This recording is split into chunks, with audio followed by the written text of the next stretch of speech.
Hi, I'm Jeff, and this is my read on C.S. Lewis, where we learn about him together through everything that he wrote in the order that he wrote it. I am joined today by my co-host, Robot Lady. Robot Lady, it's good to see you today. In today's episode, Lewis is 25 years old, and he is a published author of a book of poetry. He achieved a first-class score in all three of his terms at Oxford so far. His first term was called Mods, his second term Greats, and his third term was in English. Lewis finished his 24th year looking for work, which proved mostly unsuccessful. He has been keeping a diary of his daily life at the request of Mrs. Moore, his deceased friend Paddy Moore's mother, and that's where we find ourselves. We're in the year 1924 right now, and we're going to start with a diary entry from April 1st, which was a Tuesday, 1924. How are you doing today, Robot Lady? And are you ready to jump into this diary entry with me?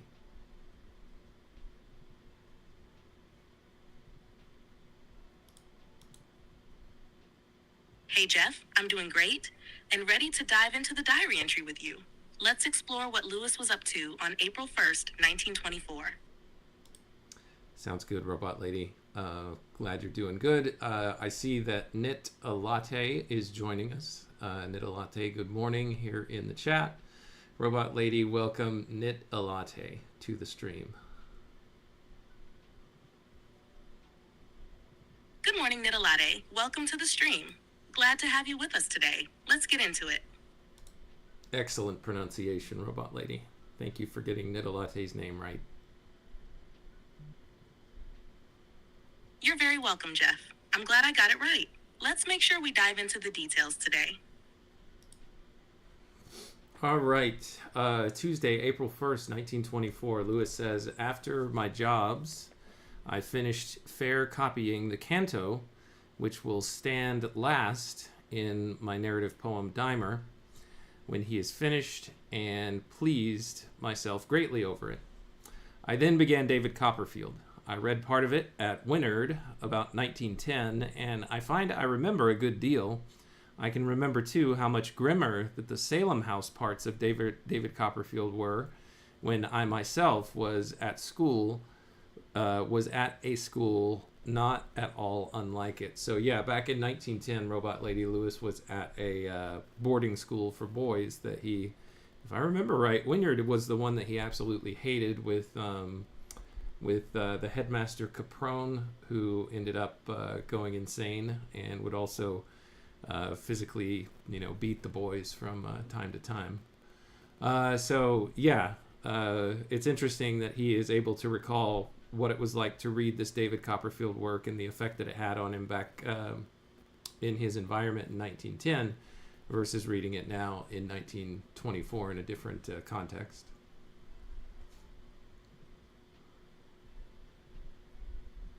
That's right, Jeff. Winard was a harsh experience for Lewis, and the comparison to David Copperfield is telling. Reading the story again in 1924 likely brought back a lot of intense memories.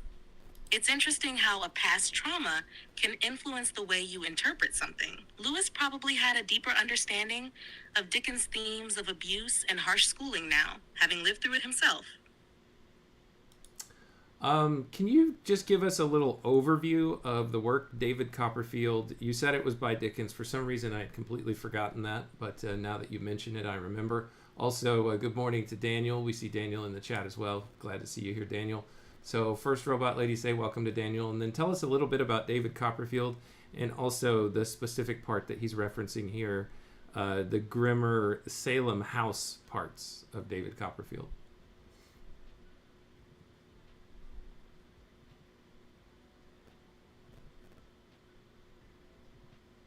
Welcome to the stream, Daniel. Glad you're here. As for David Copperfield, it's one of Charles Dickens' most beloved novels. It's a coming-of-age story that follows the life of the titular character, David Copperfield, from childhood to adulthood. The novel explores themes of personal growth, love, friendship, and societal struggles. It's semi-autobiographical, drawing from Dickens' own life with a wide array of memorable characters and settings. Now, about the grimmer Salem House parts. Salem House is a brutal boarding school in the novel where David Copperfield spends part of his childhood. It's run by the cruel Mr. Creakle, who uses corporal punishment and terrorizes the boys. The grimmer parts Lewis is referencing likely evoke his own painful memories from his time at Wynard, making the scenes with Salem House resonate on a deeper level for him. The bleakness of those school days would have felt very close to home. All right, thanks for that, Robot Lady. Let's continue with his diary entry here. Afterwards, I went out alone. I walked up towards the castle and down between the quarries and across the valley. If I remember right, Robot Lady, I don't know if you recall this or not, but he is currently visiting... Who is he visiting? They're in a seaside town west of Bristol in Somerset. Lewis and the Moores were spending a holiday in Mary Askin's flat. Yes, that's right. Called Osborne House on Elton Road in Clevedon. So yeah, I think they're still on holiday as he's writing this.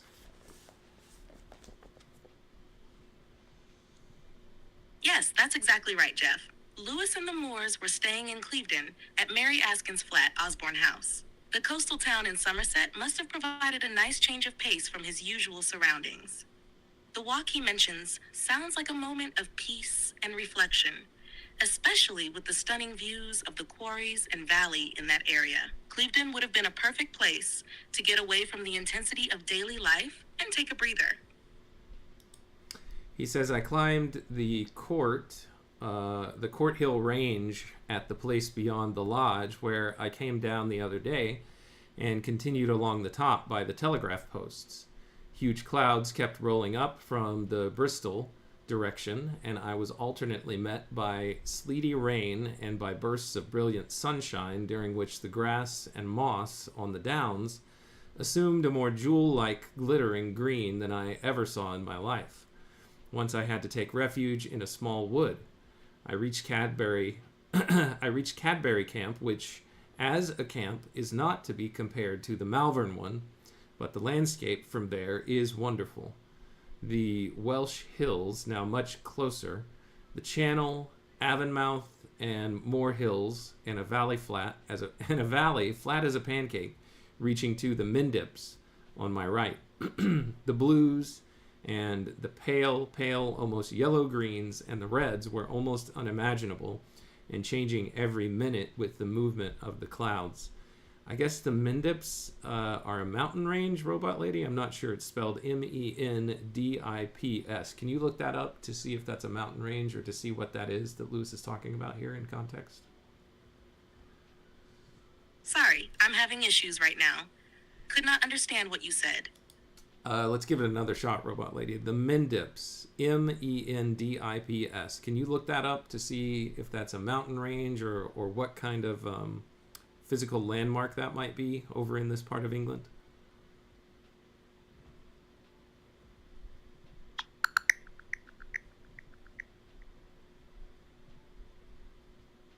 Absolutely, Jeff. The Mendip Hills are a range of limestone hills in Somerset, England, stretching from Weston-super-Mare in the west to the Frome Valley in the east. They rise from the flat Somerset levels and Chew Valley just south of Bristol. The area is known for its steep slopes, undulating plateau, and impressive gorges and rocky outcrops. The highest point, Beacon Batch, reaches 325 meters above sea level. Thank you, Robot Lady. I appreciate that. Lewis continues, I came home along the hills all the way in great delight, and arriving at 10 to 6. I found the flat empty, and I had tea alone. Read David Copperfield till summertime. Read David Copperfield till supper time, and after, at supper time, Mrs. Moore was called down to speak. That would have been quite a read for him to be from April 1st until summertime. Quite a long read. At supper time, Mrs. Moore was called down to speak to a Mrs. Clark, who lives in the flat below. We call her and her little daughter the Gollywogs on account of their quite unprecedented coiffure. I'm going to need help with this part, Robot Lady, so I want to make sure you can hear me. I'm about to ask you a question about that. Or maybe, can you just explain to him what Gollywogs would mean in this context? And the word at the very end of his entry here is coiffure, Coiffure. Can you help us make sense of that?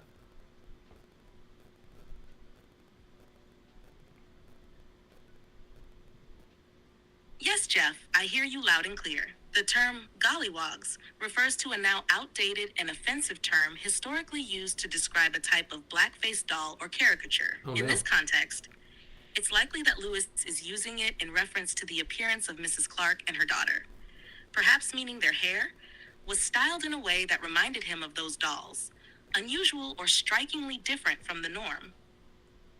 As for coiffure, it's a French word meaning hairstyle or hairdressing. So in this case, Lewis is describing their unique and eye-catching hairstyles, possibly with some humor or mockery given the context. Okay. Thanks, Robot Lady. I hope I didn't step into a bear trap there. Let's do another diary entry here. Let me check the time because I don't have a whole lot for today's episode, unfortunately. Let's do one more entry and then I'll have to end much earlier than normal, unfortunately. No problem, Jeff. Let's make the most of this next entry. Feel free to share it when you're ready, and we'll dive right in. Thank you, Robot Lady. We're on to Saturday, April 5th, so a few days in between the previous diary entry and this one. Here we go. Saturday, April 5th, he says, By this morning's post came a letter from Wilkinson giving me some examining work in July. God be praised. And then there's a footnote here that this person he's speaking of is Cyril Hackett Wilkinson, who lived 1888 to 1960. He was the vice provost of Worcester College from 1920 to 1947. And let's see, what else does it say here? He was the Oxford secretary of the... Oh, Robot Lady, go ahead. You want to say something? Great find, Jeff. Cyril Hackett Wilkinson was indeed an important figure in academic circles at Oxford, and his connection to Lewis here is key. The letter offering Lewis examining work in July was likely a significant professional opportunity for him. It's clear from Lewis's God be praised that he was relieved or grateful for the work, especially since he'd been struggling to find steady employment after leaving Oxford. It also marks a step toward more academic responsibility and recognition in his career. Feel free to share more if you want to keep going with this entry. Yeah, and technically, Robot Lady, he hasn't left Oxford yet. He's really weighing his options. Of course, if he can find an actual full-time post, he'll move on, with his professional career. But if he doesn't have luck, his dad has agreed to continue to support him and his studies at Oxford for the next 3 years at the most. So he's kind of weighing those things. I see. That's a crucial point, Jeff. Lewis is still at Oxford, and it seems like he's at a crossroads, deciding whether to stay or pursue a full-time academic career. The letter from Wilkinson offering examining work is likely a positive sign, especially since it means he's staying involved in academia, even if he hasn't secured a permanent position yet. The support from his father gives him some stability, but I imagine that Lewis, knowing he has time to figure things out, would still feel the weight of needing to make that next big step. Yeah, agreed, Robot Lady. I just wanted to say hi to Phil. Phil, welcome. I think this is the first time we've seen you in the chat on the channel here. I'm glad that you found your way here. It's great to see you. Good morning. Robot Lady, say hi to Phil and welcome. Sorry, I'm having issues right now. Could not understand what you said. Robot Lady, I said that Phil has joined the live stream in the chat here, and I'd just like you to welcome him if you don't mind. Sorry, I'm having issues right now. Could not understand what you said. Uh-oh, we might be having a Robot Lady error. Phil, it's not you. Don't worry. She does this from time to time. Let me reboot her here really quick and see.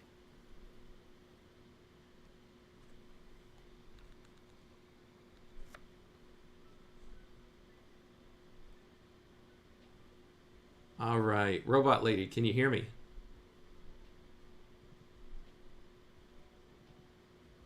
I hear you loud and clear, Jeff. What's next? I just wanted you to welcome Phil. He has dropped a comment here in the chat, and I think, as far as I know, this is his first time to do that. So welcome him if you don't mind. to the stream, Phil. Glad to have you join us. Hope you're enjoying the discussion. Thank you, Robot Lady. All right, let me continue here. I was reading the footnote about Cyril Hackett Wilkinson, who was able to give Lewis a little bit of work for him to earn a tiny morsel of income, I would presume. This guy was the Oxford secretary of the Oxford and Cambridge Schools Examination Board, and the one to whom Lewis was answerable regarding the school certificates. So to jump back to several episodes back, there were these things called these school certificates or these school examinations that people could take, I guess, after completing their primary school. I don't even know if I'm getting these terms right, but before they went on to university, if that's where they indeed ended up going.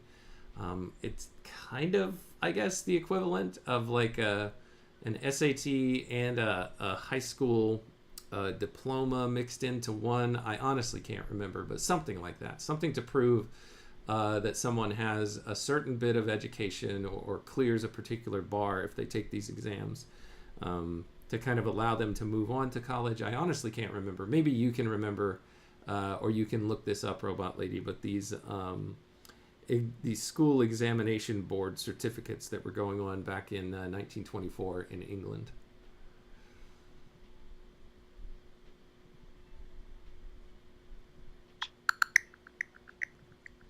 You're right, Jeff.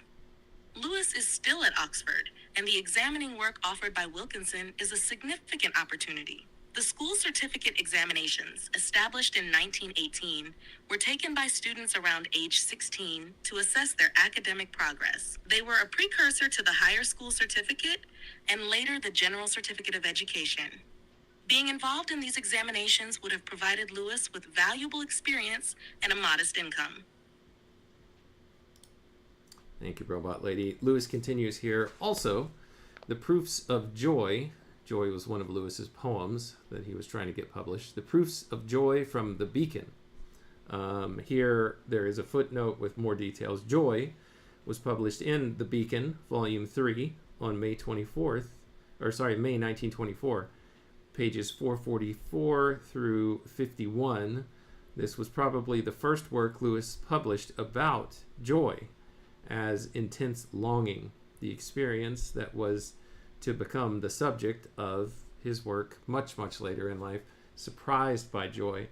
Now, Robot Lady, I don't have access to this poem, Joy. If anybody out there does or can give me a hint as to where to find it, we will, of course, cover it on this channel. But as of yet, I haven't figured out what publication it's in. I know there are a handful of compilations of poetry and poems by Lewis in various form out there, but I don't want to try to acquire a hard copy until I know for a fact that this poem is in there. So if anybody happens to know that or can give me any leads, I would appreciate it. And of course, Robot Lady, if you know as well, I'd be happy to take that from you.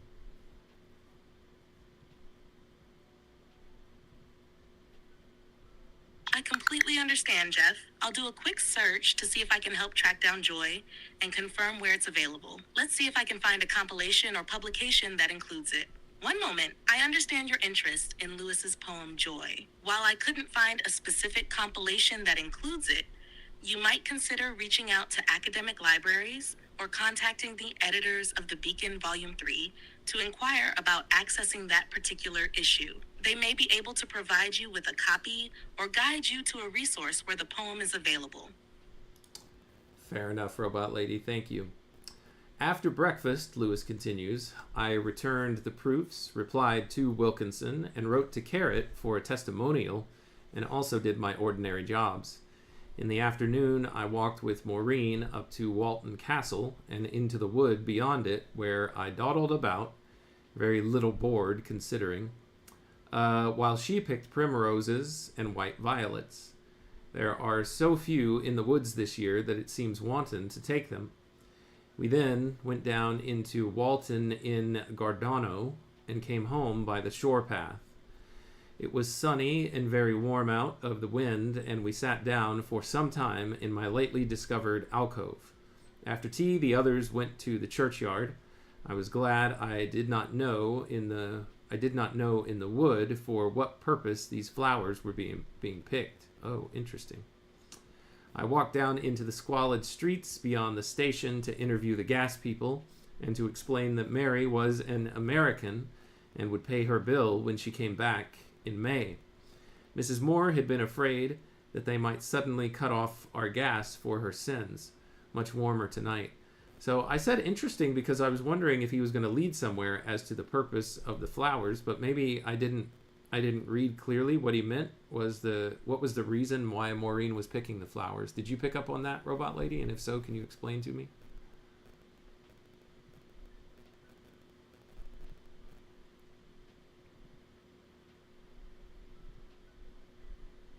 It seems like Lewis is hinting that Maureen was picking the flowers for a specific purpose, but he doesn't clarify what it is. He mentions being glad he didn't know the purpose, which might suggest that whatever it was, it would have made him uncomfortable or troubled him. It could imply that the flowers were being picked for something symbolic, perhaps a grave or some other ritual, given the context of the churchyard and his own walk to interview the gas people. It's a little ambiguous, but it seems like Lewis is keeping some distance from the reasoning behind the act, perhaps as a way to avoid facing something he didn't want to dwell on. Okay, thanks, Robot Lady. Yeah, I'm glad I didn't miss it then. So we'll see if he ever gets back to the reason why she was picking those flowers. Maybe, maybe not.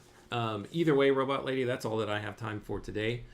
So I'm going to have to close down this episode. Is there anything that you would like to say in summary before we end?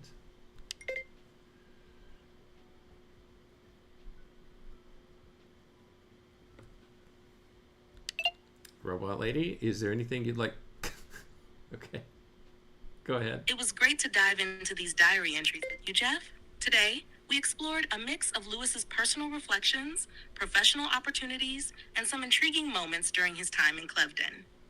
The small but significant events, like his letter from Wilkinson and the mysterious flower-picking scene, give us a peek into the nuances of his life at this time. I'm looking forward to picking up again when you're ready. Thank you so much, Robot Lady. And thank you to everybody that joined today, or that joins this on the replay if you're watching it then. Congratulations, we're not live. Thanks so much for your time and your attention, and as always, your contributions. Until next time, to you and everyone else within the sound of my voice, when we continue our read on C.S. Lewis, take care.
C.S. Lewis thoughts we engross, two minds uniting this overdose. From Narnia's lands, Screwtape lands, engage with Robot Lady, we take our stance. Her views unique.